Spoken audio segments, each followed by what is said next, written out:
और आइए mid day prime में सबसे पहले बात करते हैं रेलवे के विशेष इंतजाम को लेकर। जी हाँ, महाकुंभ की बात की जाए, कैसे जो यात्रियों की सुविधा है वो सर्वोपरि रखी जा रही है, इसको लेकर आइए सबसे पहले बात करेंगे। आपको बता दें, प्रयागराज में आयोजित दिव्य और अलौकिक महाकुंभ में श्रद्धालु का पहुंचना लगातार जारी है।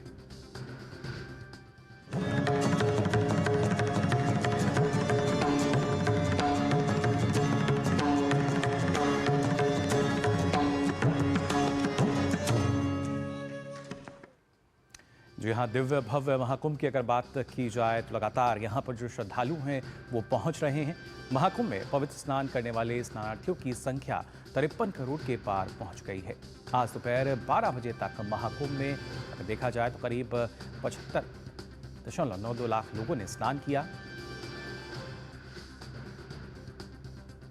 लगातार श्रद्धालुओं का जो जाना है वो जारी है यहाँ पर, और उसी वजह से 53 करोड़ से अधिक श्रद्धालु अभी तक इस महाकुंभ में आस्था की डुबकी लगा चुके हैं। और उसी वजह से लगातार महाकुंभ जो है वो दिव्य और भव्य बनता जा रहा है। कई नए कीर्तिमान इस महाकुंभ के साथ अब जुड़ चुके हैं, और उसी में श्रद्धालु की अगर बात की जाए तो उनकी संख्या में भी लगातार इजाफा हो रहा है। आपको बता दें, उत्तर प्रदेश के मुख्यमंत्री योगी आदित्यनाथ ने युवा उद्यमियों के साथ संवाद किया। मुख्यमंत्री ने कहा कि महाकुंभ विश्व का सबसे बड़ा आध्यात्मिक और सांस्कृतिक आयोजन बन चुका है। इस आयोजन के माध्यम से हम भारत की आस्था को दुनिया के सामने रखकर अपनी ताकत का एहसास करा रहे हैं। देश की आस्था को सम्मान प्रधानमंत्री मोदी के नेतृत्व में प्राप्त हुआ है।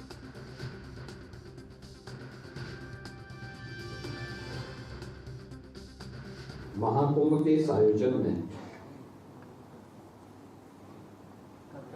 जो अब तक दुनिया का सबसे बड़ा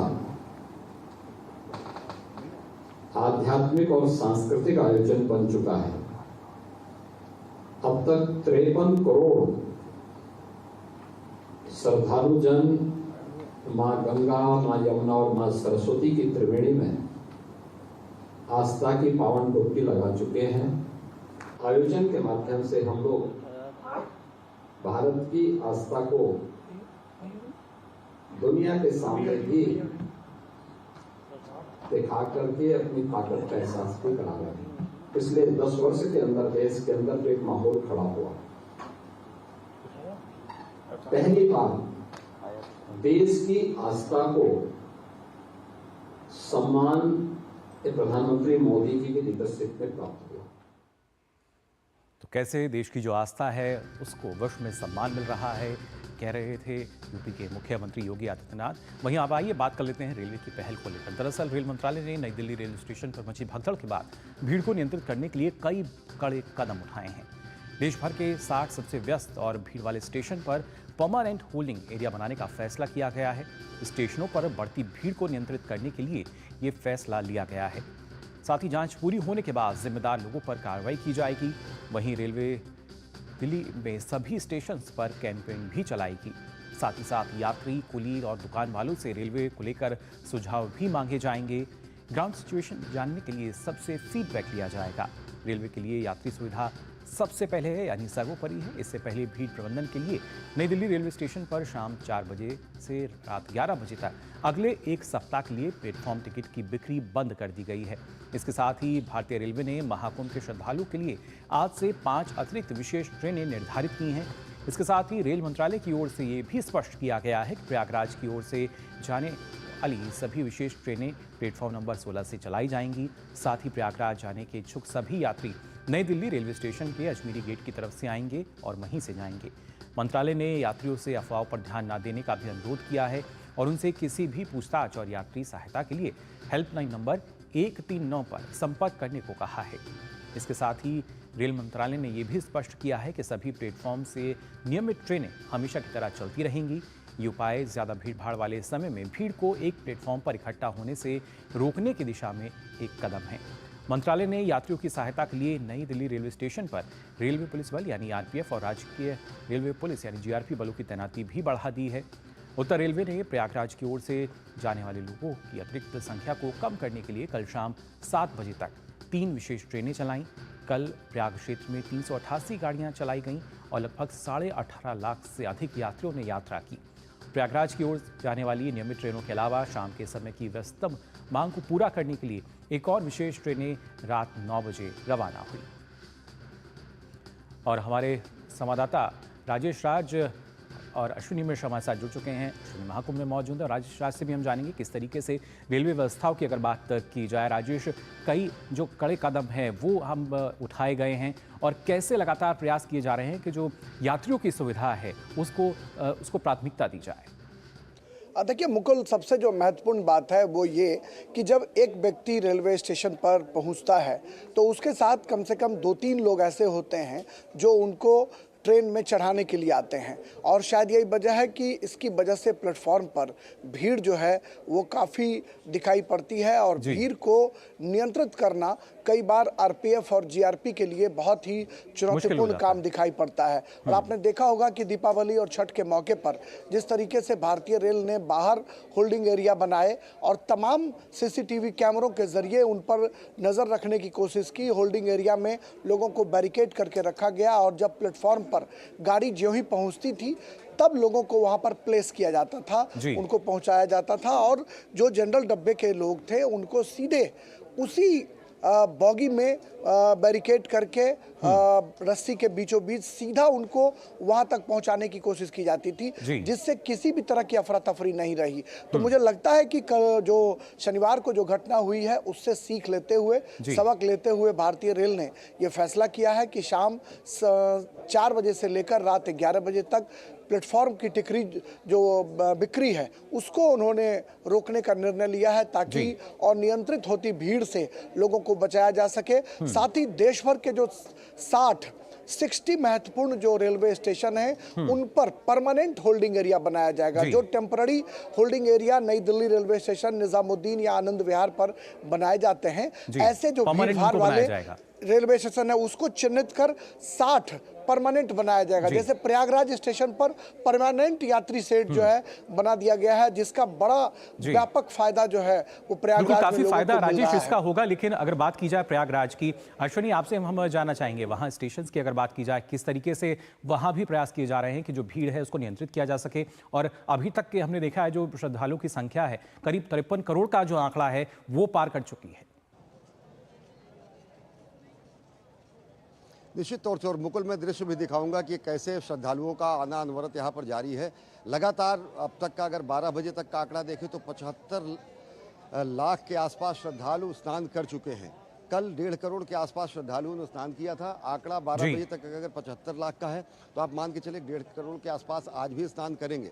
तकरीबन 53 करोड़ से ज़्यादा श्रद्धालु कल स्नान कर चुके थे। कल मध्यरात्रि तक की अगर बात करें तो बिल्कुल अश्विनी, काफी ज्यादा धूप और उस वजह से जो तस्वीरें हैं उस धूप में हम देख पा रहे हैं किस तरीके से उसका जो असर है नजर आ रहा है। लेकिन इतनी बड़ी संख्या में जो लगातार श्रद्धालु वहां पहुंच रहे हैं और क्या कुछ विशेष इंतजाम लगातार हो रहे हैं? जी, इंतजामात ये है कि देखिए सबसे बड़ी चुनौती यह है श्रद्धालुओं को सुरक्षित लाना और सुरक्षित उनको अपने गंतव्य तक पहुंचाना। इसमें सबसे महत्वपूर्ण योगदान भारतीय रेल का है। भारतीय रेल ने अगर देखें चाहे मौनी अमावस्या हो, मकर संक्रांति हो या बसंत पंचमी हो, इसके बाद के पुण्य स्नान हो, अमृत स्नान हो, सब पर विशेष ट्रेनों का परिचालन किया गया। प्रयागराज के लिए भी कल 4 विशेष मेला ट्रेनों का परिचालन किया गया जो कि नई है। उसके अलावा दिन भर में अगर देखें तो 300 के आसपास ट्रेनों का परिचालन प्रयागराज से अलग अलग देश के हिस्सों के लिए किया जाता है। अगर देखें तो रेलवे ने इस पूरे इलाके में प्रयागराज जंक्शन ही नहीं, प्रयागराज जंक्शन के अलावा प्रयाग स्टेशन है, प्रयाग जंक्शन है, प्रयागराज जंक्शन है, उसके अलावा छिवकी है, नैनी है, आसपास के सूबेदारगंज है, इन सब इलाकों में लोगों के आवागमन के लिए ऐसी व्यवस्थाएं की है जिससे वो निर्बाध वहाँ पर आ सके और निर्बाध संगम तक भी पहुँच सके। लोगों को उनकी स्थानीय भाषाओं में लगभग 20 भाषाओं में लोगों को पुस्तिका दी गई है जिससे उनको ट्रेन के परिचालन का आने जाने में जानकारी मिल सके। उसके अलावा उनको अत्याधुनिक सुविधाएं ये दी गई हैं कि रेलवे के प्लेटफॉर्मों पर कोई कंजेशन न बढ़े, अधिक ज़्यादा भीड़ न हो। इसके बार बार इस मेला क्षेत्र में भी लोगों को नियत समय पर एक निश्चित आवर्त के बाद सूचना देती जा रही है कि ट्रेन की स्थिति कैसे क्या है और ट्रेन पर वास्तविक स्थिति प्रयागराज स्टेशन पर क्या है। लोगों से गुजारिश की जाती है, अनुमोदन किया जाता है कि वो वहाँ पर अभी कुछ घंटों के लिए न जाएं। और रेलवे ने स्पष्ट निकासी द्वार बनाए हुए। सिविल लाइन का जो क्षेत्र है जी। उधर केवल निकासी है, जो चौक के एरिया का क्षेत्र है उधर केवल प्रवेश हो सकता है, और प्रवेश के पहले एक बहुत बड़ा होल्डिंग एरिया लोगों का बनाया गया, जहां पर बहुत सारी सुविधाएं हैं, लोगों को बैठने की सुविधाएं हैं, लोगों बिल्कुल ये को तमाम सहूलियत की सुविधाएं मिल लोगों रही को हैं दिशा और निर्देश देने खासतौर के से अश्विनी लिए, लोगों को जानकारी देने जी। के लिए सुविधाएं हैं। तो बेहद व्यवस्थित तरीके से मेला चल रहा है जी मुकुल। बिल्कुल बेहद ही व्यवस्थित तरीके से। और राजेश, अगर देखा जाए तो प्रयास यही है कि जो व्यवस्था है उसको कैसे हम बेहतर बना सकते हैं, और उसी में फिर चाहे हम यात्री सुविधाओं की बात करें या जिस तरीके से जो तमाम रेलवे प्रशासन की तरफ से सुविधाएं दी जाती हैं, और खासतौर से जो महाकुंभ के लिए जो यात्री हैं, अब शायद जो प्लेटफॉर्म नंबर 16 है उसको भी फिक्स कर दिया गया है कि प्रयागराज के लिए वहीं से जो ट्रेन है मिलेगी, जिससे किसी भी तरह का जो कन्फ्यूजन है वो यात्रियों को ना हो, श्रद्धालुओं को ना हो। देखिए, प्लेटफॉर्म नंबर 16 एक ऐसा प्लेटफॉर्म नंबर है जिस पर जाने के लिए फुट ओवर ब्रिज पर जाने की जरूरत नहीं है, और किसी भी दुर्घटना का जो सबसे बड़ा कारक होता है वो फुट ओवर ब्रिज होता है, जहां पर कई बार ऐसा देखने को मिला है कि पैर जब फिसलते हैं तो एक के बाद एक लोग उस पर लुढ़कते चले जाते हैं, और फिर जो घटना है वो बढ़ जाती है और लोगों की जानें चली जाती हैं। इसलिए भारतीय रेल ने यह फैसला किया है कि सीधे पार्किंग एरिया से लोग डायरेक्ट जो है वो 16 नंबर प्लेटफॉर्म पर दाखिल होंगे और अपने गाड़ियों में सवार होंगे। दीपावली और छठ के मौके पर भी ऐसा ही किया गया था। और भारतीय रेल ने एक जो महत्वपूर्ण फैसला किया है मुकुल आज, उस फैसले में एक सबसे बड़ी बात यह है कि दिल्ली के तमाम जो रेलवे स्टेशन हैं यहाँ पर एक विशेष कैंपेन जो है वो भारतीय रेल चलाएगी, और पुलिस वाले लोगों से, दुकानदारों से, रेडी पटरी वालों से, खुमचे वालों से, कुलियों से, मुसाफिरों से रायशुमारी की जाएगी। उनसे बात किया जाएगा कि आखिर जनहित से जुड़े हुए कौन ऐसे प्राइम मुद्दे हैं जिनको सबसे पहले रिजॉल्व किया जाए, और जनता के साथ सीधा संवाद किया जाए। मुसाफिरों से बातचीत की जाए कि आपकी कौन सी ऐसी समस्या है जिस समस्या को हम सबसे पहले रिजॉल्व करने की कोशिश की। कई बार ऐसा देखने को मिलता है कि आखिरी वक्त में प्लेटफॉर्म बदल दिए जाते हैं, और प्लेटफॉर्म बदलने की वजह से मुसाफिर जो है अफरा तफरी में जब फुट ओवर ब्रिज का इस्तेमाल करते हैं तो ऐसी हालत में फुट ओवर ब्रिज पर लोग गिरते हैं और दुर्घटना होती है। तो इन तमाम चीजों से बचने के लिए भारतीय रेल मुसाफिरों के साथ संवाद करेगा, विशेष कैंपेन अभियान चलाएगा, और देश के 60 महत्वपूर्ण जो रेलवे स्टेशन है वहां पर जो परमानेंट होल्डिंग एरिया है वहां पर लोगों को बिठाकर रखा जाएगा, ताकि अफरा तफरी की स्थिति जो है फुट ओवर ब्रिज पर या फिर प्लेटफॉर्म पर दिखाई ना पड़े। यानी सभी जो व्यवस्थित ढंग से जो व्यवस्था है वो बनी रहे। और साथ ही अश्विनी, क्योंकि जब हम बात करते हैं कि किस तरीके से महाकुंभ में एक बेहतर जो व्यवस्था है वो नज़र आती है, बीट प्रबंधन की बात की जाए, किस तरीके से जो तमाम प्रबंधन वहाँ पर किए गए हैं, लेकिन हमने देखा था अभी जो उत्तर प्रदेश के मुख्यमंत्री है योगी आदित्यनाथ युवाओं के साथ संवाद कर रहे थे, उन्होंने बताया कि किस तरीके से जो देश की आस्था है वो वैश्विक पटल पर अपनी एक अलग जो छवि है वो छोड़ रही है, पूरे विश्व को कहीं ना कहीं आकर्षित कर रही है। और हमने देखा है कि ना सिर्फ हमारे देश से जो आंकड़ा है श्रद्धालुओं का, बल्कि विदेशों से भी ना जाने कितने ही श्रद्धालु यहाँ पर आस्था की डुबकी लगा चुके हैं। यहाँ सुरभि कुमारी आपकी प्रतीक्षा कर रही हैं। अमरीश साहू, तिगरिया खुर्द गिरिडीह के रहने वाले अमरीश साहू, आप भूले भट्ट के शिविर में आ जाएं। यहाँ पंकज राव आपकी प्रतीक्षा कर रहे हैं। अश्विनी, आपको आवाज़ मिल रही है हमारी? भैरवा धाम सिवान के गंगा सागर, आप भूले भट्ट के शिविर में अश्विनी जी के पास अभी फिलहाल हमारी आवाज़ नहीं जा पा रही है, लेकिन अगर व्यवस्थाओं की बात खोया पाया का यहाँ का जो सिस्टम है, पब्लिक एड्रेसिंग सिस्टम है, वो अनवरत जारी रहता है। और सबसे बड़ी बात मैं ये बताऊं कि मेला की व्यवस्थाओं से संबंधित अपेक्षाएं सामान्यतः लोगों की रहती है, आपके प्रश्न भी वही होंगे। तो व्यवस्था पूरी तरीके से व्यवस्थित है। आप देखें कि ये पूरा का पूरा संगम का जो आने वाला मार्ग है, ऐसे ही कुछ एक ऐसे लोग होते हैं जो उसमें व्यतिक्रम या व्यवधान पैदा करके उसी रास्ते से वापसी भी करते हैं, लेकिन स्पष्ट तरीके से आवागमन के मार्ग निश्चित है, प्रस्थान के मार्ग निश्चित है, निकासी के मार्ग निश्चित है, और पूरे मेला को नो व्हीकल जोन घोषित कर दिया गया है।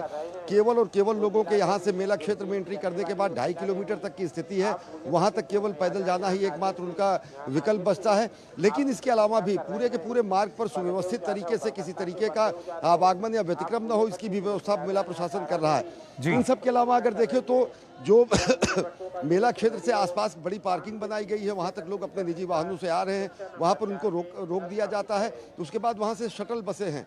शटल बसों के अलावा बहुत सारी ऐसी व्यवस्था की गई, क्योंकि अब मेला जो है अमृत स्नान और पुण्य स्नान लगभग समाप्त हो चुके हैं, केवल शिवरात्रि का है। तो तिपहिया वाहन और ऑटो रिक्शाज और ये जो बैटरी रिक्शा है उनका भी संचालन किया जा रहा है। तो ये खास तौर से ध्यान दिया जा रहा है कि भले ही लोगों को लगभग 10 किलोमीटर के आसपास के पार्किंग एरिया में रोक दिया जाता है, लेकिन वहाँ से उनके सुगम आगमन की व्यवस्था यहाँ पर हो सके। एक और निवेदन और अनुमोदन मेला प्रशासन द्वारा ये किया जाता है कि ज़्यादा से ज़्यादा लोग पब्लिक जो ट्रांसपोर्ट है उसका इस्तेमाल करने की कोशिश करें, प्राइवेट गाड़ियों से आने की कोशिश न करें, क्योंकि पूरा का पूरा जो चाहे वो बेला कक्षार का एरिया हो, चाहे वो बिल्कुल इस बात का यानी ख्याल रखें कि जो पब्लिक ट्रांसपोर्ट है उसको ज़्यादा आप इस्तेमाल करेंगे तो जो जाम की स्थिति है, जो भीड़ की स्थिति है वो उतनी ज़्यादा नहीं रहेगी। और फिलहाल उसी तरीके से लगातार जो व्यवस्थाएं हैं महाकुंभ में भी हम देख पा रहे हैं किस तरीके से लगातार संचालित हो रही हैं। फिलहाल अश्विनी और राजेश, आप दोनों का बहुत बहुत शुक्रिया हमारे साथ जुड़ने के लिए और ये तमाम महत्वपूर्ण अपडेट हमारे दर्शकों तक पहुंचाने के लिए बहुत बहुत धन्यवाद। तो जाना आपने किस तरीके से रेलवे प्रशासन की बात की जाए या किस तरीके से जो श्रद्धालु हैं उनकी सुविधाओं को ध्यान में रखते हुए लगातार अधिक जो ट्रेन है वो चलाई जा रही हैं और कई अब जो नए कदम है वो उठा रहा है रेलवे जिससे कि यात्रियों को कोई दिक्कत ना हो। फिलहाल खबरों का सिलसिला आगे भी जारी रहेगा, लेकिन